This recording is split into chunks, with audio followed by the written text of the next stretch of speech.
Hey, what's up everybody? Spabrog here, and today we're going to talk about the new patch that just dropped on September 30th.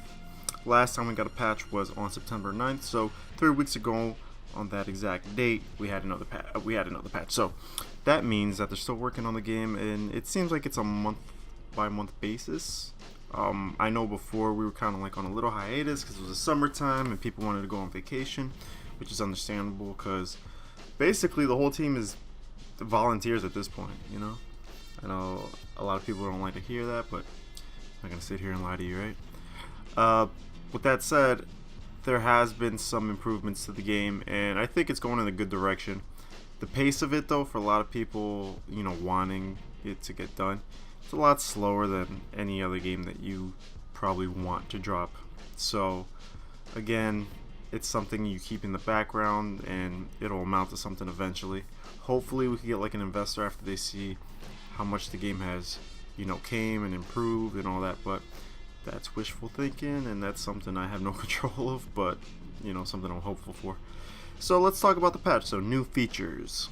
Alright, they have this new thing called dropping of live ordnance. So for players holding the fire button for throwables like grenades, flashbangs, and smoke at the time of death, they will drop a live weapon that will detonate. So basically you're holding the button down, and then if you die you drop it. Okay, so that's only if you're charging, like, you know how we like cook the nades, or just, you know, when the arc is up, that's when it'll happen. Not if you just have your nades in your hand.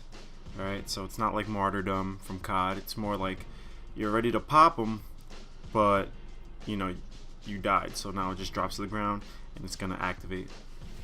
So that's cool. I haven't really it's like something that's in the back of my head that I don't remember yet, so I haven't given it a try. But I guess it had its uses, especially if you're about to die. I could see some really cheesy stuff happening with like the bomb. Like you plant the bomb and stuff, and then you just you just hold the nade and just run at it. And you know, it happens. You know, people used to do it in COD. But yeah, the next one, completely new damage indication framework. This is probably my favorite thing of the patch. You know, this patch wasn't crazy, so you know, there's a couple gems in here, let's just say that. So the completely new damage indication framework is probably the best thing in the patch for me personally. Again, it gives way better indication when a player is hit from what direction. A lot of people complain that it's really big. I really don't see it. I think it's a little chunky, but nothing that's gonna like really bother me. You probably see it in the gameplay, and you just know where it's coming from, and it actually helps a lot. Like, you guys have no idea, especially when you're playing like on dark maps, and you could get shot from anywhere. I like that, but that's not where it ends. It also provides indication of nearby grenades, so you actually could kind of see where the nades are basically like to, you know, they go around your crosshair. And I think that's awesome. You know, it's kind of outdated, to be honest, to not know where the nades are.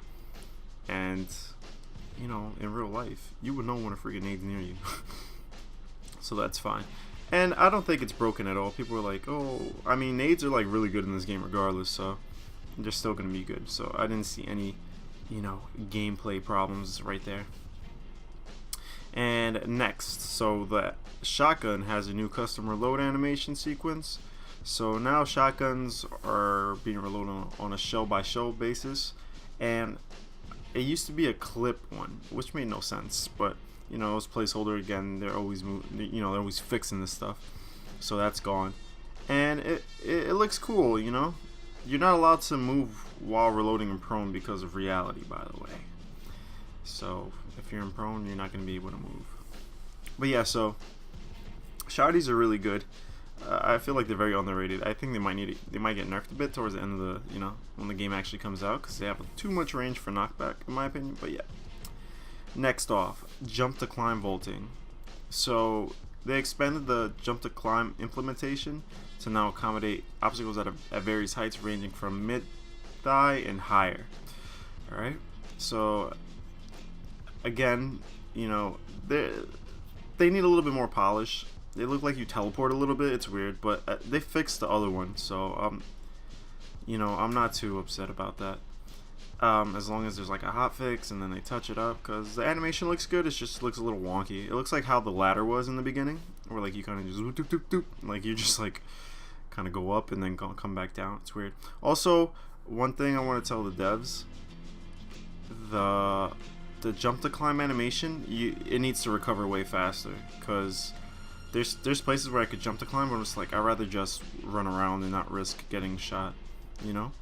I'd rather just like get up and then like a little bit, maybe a little bit of recovery, but recover right away, almost instantly, because it'll make the flow of the map a lot better, in my opinion, and I know a lot of people will agree with that. So you could vault over short, thin objects such as half walls. I'll try to, you know, you'll probably see me jump in the video over some, but I'm not sure if I did. Depends on the map. Usually it's just the SOF maps that have that, but whatever the case is. Vaulting onto areas slightly higher that can be jumped on like factory shipping docks requires a surface on which a player can stand that will fall off.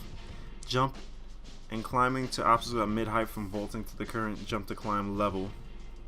And again, you know, the actions are still automated by hitting jump while moving in the direction of the obstacle, and you could do it diagonally now and jump in sideways. But if you jump in place, like if you're not holding any like direction keys, you won't climb, so that's good. And again, with the jump to climb locations, there's a bunch of places. So, you know, in the notes it says Sismus, you could do short walls, half walls, grandma's house, building in front of silo with a porch, chicken coop, cars, stacked chicken crates, church interior or half walls, wall front, there's like chicken coop, little house. It's just it's so much stuff. Literally anything you think you could jump on, just jump at it in the SOF maps. And yeah, let's see, next is the new no weapon run animation set.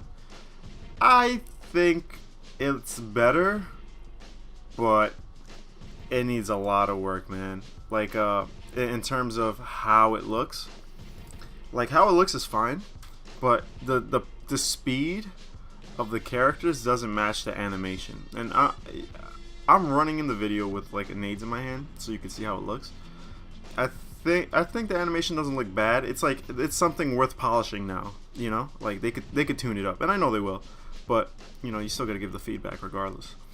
So that needs a little bit of a tune up. I think maybe you need to speed it up, like the animation, because the characters are running a lot faster than it looks, and it looks kind of like cartoonish.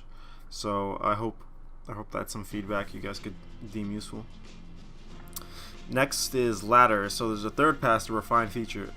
Addresses potential character freeze under some key press situations. I'm not sure. Also, cool little thing in the patch, grenades. They adjusted the grenades to be more desirable volume level on initial explosion, so it sounds better. And adjusted grenade attenuation to improve distance fall off. So that's good. Satchel. Add satchels to bombs so movable carts cannot be rolled over it. It doesn't say in these notes that I'm looking at right now, but I know on the Steam page it says you can move the carts in factory now if you run into them. So that's what that satchel is. Basically, can't put the carts on the bomb.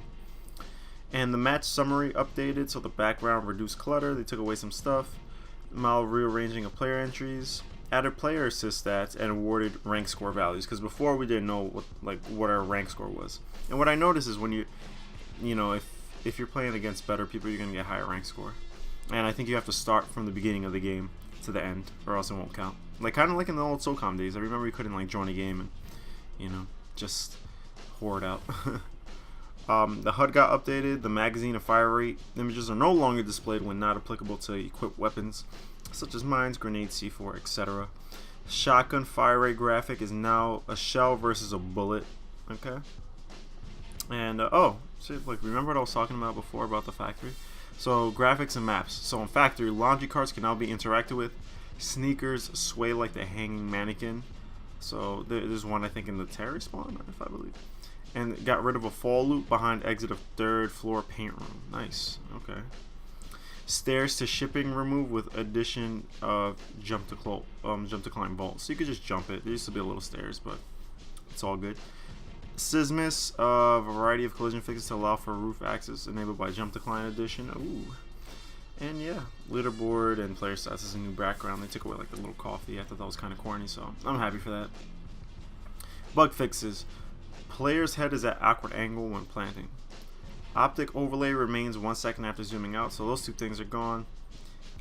They took this one. This is really good too. Usually I kind of like look over the bug fixes, but before you couldn't change the stance from to and from prone while reloading. So players can now change to / from prone during a reload because this action requires 2 hands. The reload is stopped during the stance change. Oh, okay, that's cool. Can't crouch while in reload. Yeah, now you transition from stand to crouch and all that good stuff. And then there would be like phantom equipment appearing at map center. I don't even know, that never happened. And also we got 2 DLC maps that are actually really good. Luceria from Mike. That map is probably one of my favorite maps so far. It flows so well. I like, it feels like a flat sandstorm / vigilance because you kind of spawn outside the walls and stuff. And there's a lot of ways to get in. Yeah, it's just cool. It lets you could snipe on it. You could play. There's a lot of close quarters and stuff. So I like that. It's a demo map. Port was cool, but there's a lot of invisible walls on it, like in the middle of the map. I remember getting in a fight with Vanilla the other night, and like we were literally shooting at each other, and then I noticed that my bullets were kind of like hitting like air. I'm just like, okay, I guess I got to tell him about that. But yeah, guys, that's pretty much for for this week. So I'm glad you guys watched the video. You know, the patch is still rolling out. Let's see what happens in the next couple months. They want to start the PS4 port pretty soon, so you know, we'll see what's up. Alright guys, I'll catch you next time. Peace.